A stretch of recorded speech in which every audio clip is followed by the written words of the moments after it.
In February of 1958, I was sworn in as an officer in the Air Force, a second lieutenant.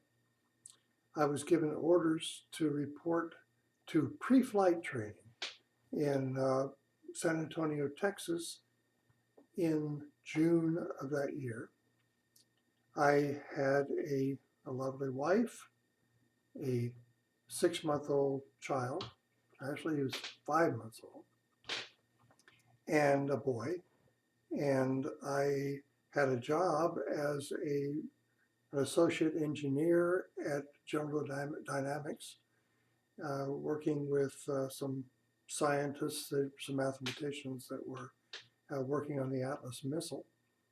And I was able to work for a few months before actually going in the Air Force. Also, I had a 1950 Chevy with dual mufflers and dual carbs that I had gotten before I got married. And wasn't a great family car, but it worked. And of course, in those days, you didn't have any requirement for uh, car seats. You were able to put the baby anywhere and put them in a little sort of seat that we had. They would lay down, and you could just set them on the back seat or anywhere you wanted to. So it turned out that in June of 1958, I was to report to San Antonio, as I said, and begin my pre-flight training, which was about a month.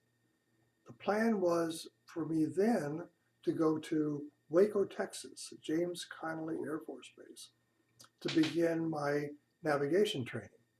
Now, this was all predicated on me passing some physical tests, which I didn't have a problem with, including an eye test, which I didn't think I'd have a problem with, and some other minor things that I didn't have any concern about at all. We decided that even though the Air Force said the 1 month in San Antonio was a temporary, and therefore they wouldn't pay for my wife to go down. They did, however, have apartments there that were all furnished and reasonably priced, certainly better than what we had had before, that you could rent for just a month while you're in training. Everybody seemed to do that. And I figured that if we loaded the car up correctly, had all of our belongings, other belongings, put into storage, which the Air Force would do, we could drive to San Antonio, spend the month there, and then drive up to Waco, Texas, and have our furniture delivered. And that seemed like a good plan. Anne was ready to do it. She was an adventurous type, and she wanted to go ahead and do that as opposed to staying in San Diego. Her sister was in LA, and she could have stayed there for a while, but she decided to go with me. So we took off early one morning to drive to San Antonio. And that was an interesting trip, one that we'll never forget. We had, as I said, a 1950 Chevy, no air conditioning. And it was June, so the desert's pretty warm, and that's where we'd be going through. We'd have to go through Tucson, Arizona, and parts of New Mexico into Texas. It's all pretty hot, pretty dry. Now, my dad had done that a couple of times, gone through the deserts. And what he suggested was leave very early in the morning, like 4 o'clock in the morning. Drive for a couple hours and stop and eat breakfast. And then go on and stop early, maybe 2 or 3 o'clock in the afternoon, and get a motel, so you can easily get a motel. There were no reservations. We didn't, there were no Holiday Inns or Marriotts or anything like that then. So we just had to find a motel that was right. I did have a AAA book, so I was able to kind of look into some of them. We decided our first part would be for Tucson, Arizona, which was about an 8-hour drive. So we left 4 o'clock in the morning. Oh, by the way, I didn't mention the fact that we had no air conditioner, and therefore I got something which we normally call a swamp cooler. It's an air water cooler. What this thing was, it's set in the window, in the passenger side window. You just roll the window down a little bit, and in those days it wasn't electric, it was rolled down. You would set this gadget so that air was coming through it from the outside, scooped in from the outside. It would go through a water filled pad to cool it off, and then it would come into the car. Now, it was supposed to, when it was new, this gadget had little uh, plastic or metal things that covered the part of the window that this didn't cover. The part of the opening in the window that the gadget itself didn't cover. However, that wasn't part of this because I got this for about $10 from an associate and had used it for a while, and it was a little bit beat up, but it still worked. Just fill it with water in the morning, hook it up, and we'd be off to go.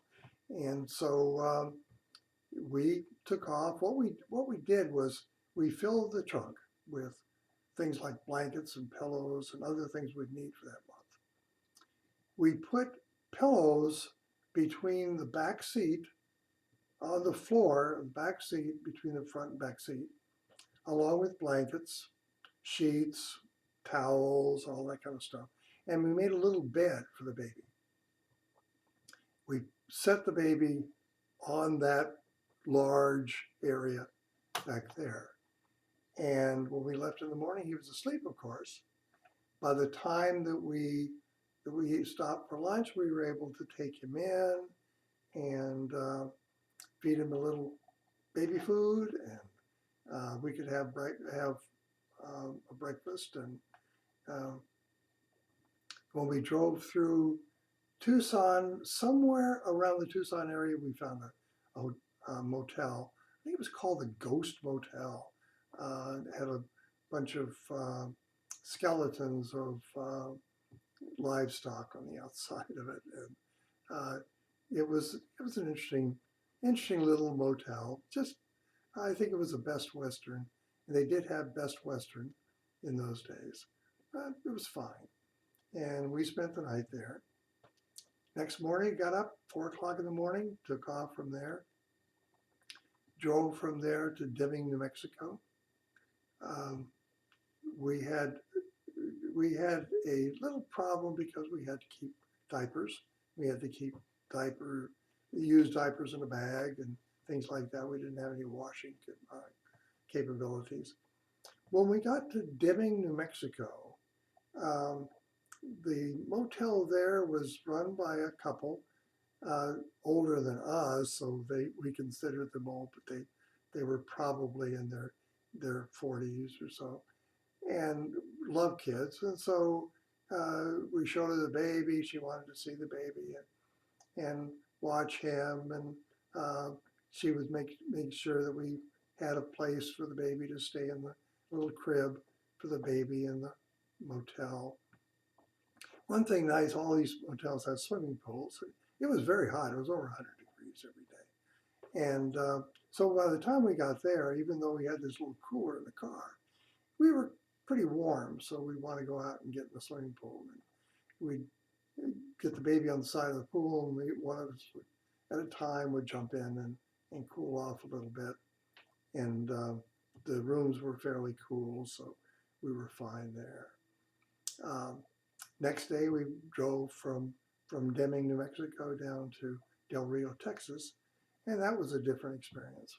We got to Del Rio, and the first thing I wanted to do was jump in the pool, and Ann said, "Look, I'm kind of tired. It wasn't too late, but it had been a little long drive, and she wanted to stay there with the baby. The baby was asleep, and you go ahead, jump in." So I put on my bathing suit, ran out, and didn't even look. I just jumped right in the pool and I jumped right out. There was a layer of insects, probably 2 inches thick, on the top of the pool.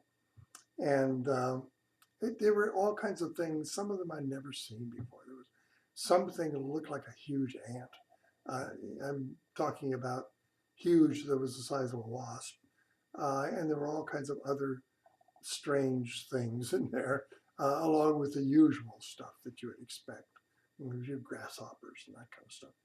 But I didn't spend much time in the pool. Went in and we were able to take showers, and there was a restaurant nearby, so it wasn't too bad at that point. But then the next day, it was a drive from Del Rio, Texas to San Antonio. And that was the worst one we took. Um, we started out, I came out to the car, and remember the window had to be opened a little bit because of this cooler we had. And so I opened the car door, and there were bugs all over inside of the car that had gotten in. And so I started trying to get rid of the bugs. I talked to the motel people, and they told us, oh yeah, they're there. You need to keep your windows closed, which I would have done if it hadn't been for that cooler sticking out of the window.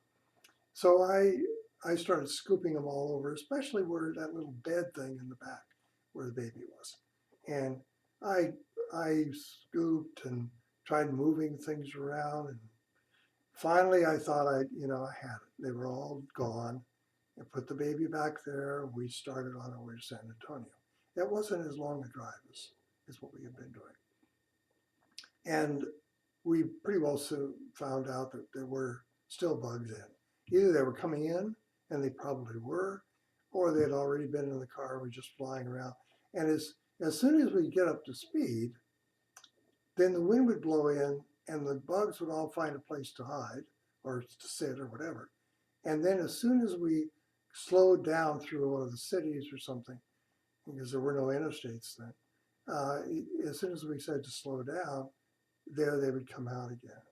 So Anne decided to get in the back seat, and she was picking the bugs off of the baby and throwing them out the window, and trying to push them away and all the rest. For some reason, once we got to San Antonio, the bugs seemed to kind of disappear. I expected a whole bunch of them in the back of the car. They had somehow gotten out of the car. Maybe we opened the windows or something.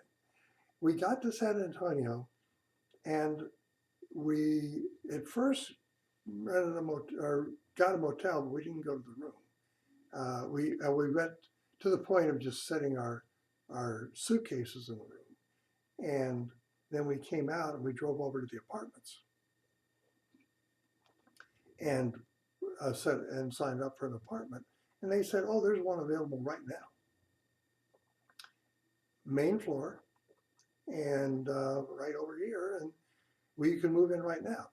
So we went back to the motel, told them we weren't gonna stay, and we gave them $10 or $5 or whatever it was that we had to give him just because we had gone in and out so quickly, and took our suitcases back, took them over to the apartment, and kind of moved in right there. Put the sheets on the bed, and the towels and everything else, and we were in. We were in the new place, and happy for that. And the next morning, I had to go over to the base and sign in. And a day later than that, I started the training for the Air Force.